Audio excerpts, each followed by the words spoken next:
Gracias, señora presidenta. Gracias, señores comisionados. Mi nombre es Enrique Herrería, director ejecutivo del Observatorio de Derechos y Justicia de Ecuador. Hemos presentado conjuntamente con el doctor Santiago Guarderas, decano de la Facultad de Jurisprudencia de la Universidad Católica, nuestro pedido de audiencia. Lo hemos presentado únicamente estos dos organismos, Observatorio de Derechos y Justicia y Universidad Católica de la Ciudad de Quito. Por lo breve del tiempo que nos ha sido concedido, voy a intentar sintetizar cronológicamente lo que ocurre con la justicia ecuatoriana. Entre los años 2005 y 2006, en el Ecuador se llevó adelante un proceso de selección de magistrados para la Corte Nacional de Justicia, en aquel tiempo se llamaba Corte Suprema de Justicia, y bajo la veeduría del doctor Leandro Despuy, de la Comunidad Andina de Naciones y de delegados de la Unión Europea, se hizo un procedimiento de concurso de méritos y oposición, en el cual resultaron seleccionados 31 juristas ecuatorianos sin tacha, de enorme prestigio y conocimiento. Esta selección de magistrados se pretendía que sea de carácter vitalicia y fueron suspendidos en este periodo vitalicio en el año 2011. El señor presidente de la República del Ecuador llevó adelante una consulta popular que permitió que una comisión ad hoc, nombrada por el propio presidente de la República de vertientes subordinadas a él, designe una nueva Corte Nacional de Justicia que al mismo tiempo estaba siendo monitoreada por una veeduría internacional liderada por el ex juez español Baltasar Garzón, que en las conclusiones, yo les presentaré a ustedes el informe correspondiente, las conclusiones finales en el mes de diciembre del año 2012, determinó que el concurso no tenía la transparencia y que se habían seleccionado como jueces a personas que no tenían la idoneidad en muchos de los casos. Pero al mismo tiempo también se pasó de inmediato a designar un Consejo Nacional de la Judicatura, que actualmente está en funciones, que está integrado absolutamente por ex altos funcionarios del gobierno del presidente Rafael Correa, entre los cuales se destaca a su presidente, el doctor Gustavo Yalc, que fue secretario privado del presidente de la República. Ese organismo de selección y también de destitución de los magistrados del Ecuador no tienen la idoneidad por falta de imparcialidad política para tener el control y permitir la destitución de los magistrados que no se ajustan a los sesgos políticos que se presenten en las sentencias, que tienen obviamente algún matiz de orden político por parte del gobierno nacional. Y también les quería señalar, antes de que se me acabe el tiempo, que me permitan leer de manera sucinta las peticiones que vamos a presentar al respecto. Señora presidenta, con su venia, si me permite, para finalizar nos permitimos, tanto el Observatorio de Derechos como la Universidad Católica de Quito, solicitar lo siguiente: establecer fecha definitiva para una visita in loco de la Comisión Ecuador para que se pueda establecer el estado del sistema de justicia ecuatoriano y la abierta intromisión del poder político en las atribuciones privativas de jueces y tribunales. 2.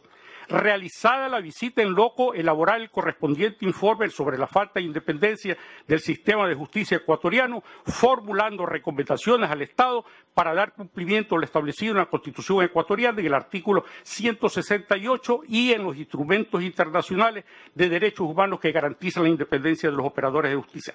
3.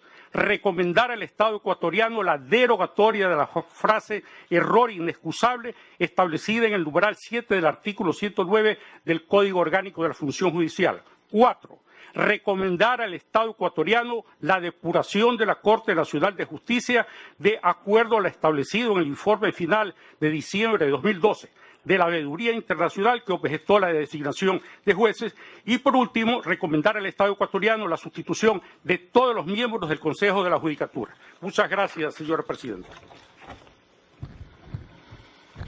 Señora presidenta, señores comisionados, en Ecuador, lamentablemente, el Consejo de la Judicatura aplica la suspensión y la destitución de jueces de manera discrecional. Esto es, de forma arbitraria, convirtiendo tales sanciones disciplinarias en instrumentos de presión y sumisión a los operadores de justicia y en mecanismos para amedrentar a los jueces en general. Las causas más frecuentes de procesamiento y sanción de jueces que se invocan en las resoluciones del Consejo de la Judicatura son el error inexcusable y la falta de fundamentación en la resolución. La Corte Interamericana de Derechos Humanos ha sostenido que las normas legales vagas o ambiguas que otorgan facultades discrecionales muy amplias a las autoridades son incompatibles con la Convención Americana porque pueden sustentar potenciales actos de arbitrariedad. La propia Comisión Interamericana de Derechos Humanos ha señalado que este tipo de causales generan incertidumbre y falta de previsibilidad y son contrarias al principio de legalidad. En el informe de la Veeduría Internacional conformada por el Gobierno del Ecuador, se determina que la causa está sujeta a interpretaciones y constituye una injerencia en la autonomía de la actuación de los jueces y en su libertad de interpretación. Su uso puede enmascarar acciones disciplinarias que suponen auténticas revisiones jurisdiccionales. En el caso Apsis, Barbera y otros versus Venezuela, la Corte ha ilustrado que el error inexcusable es aquel que no puede justificarse por criterios jurídicos razonables.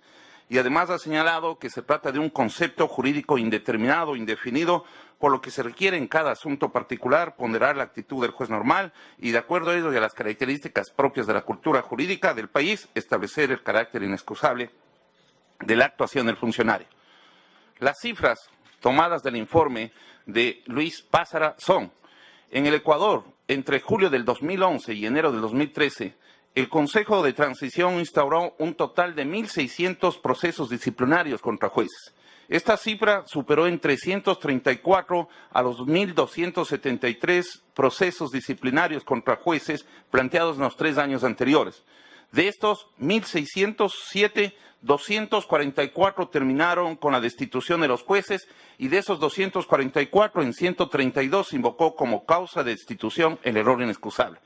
La mayoría de jueces destituidos eran funcionarios de carrera.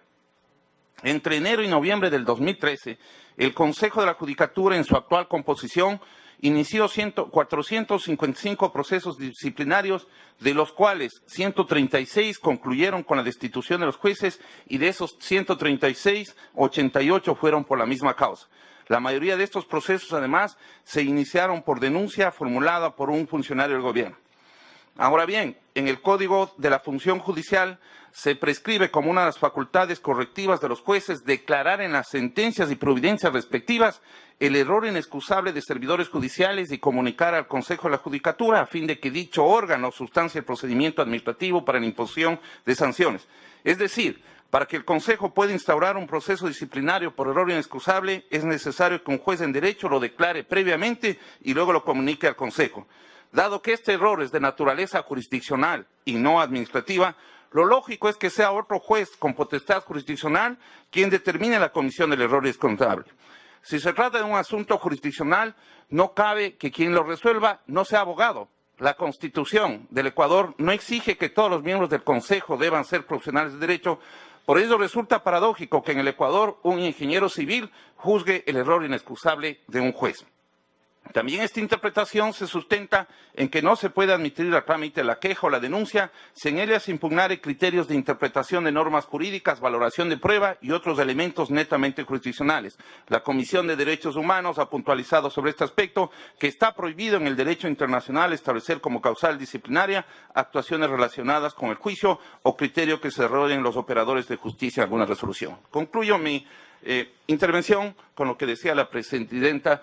Por parte de la academia existe el criterio de fortalecer los derechos humanos y por eso pedimos que la Comisión haga un seguimiento de los derechos humanos en relación con la independencia y la situación judicial del país y asimismo que haga el seguimiento al cumplimiento del deber estatal de no tomar retaliaciones en contra de los apoderados que estamos interviniendo en la Comisión Interamericana de Derechos Humanos. Muchas gracias.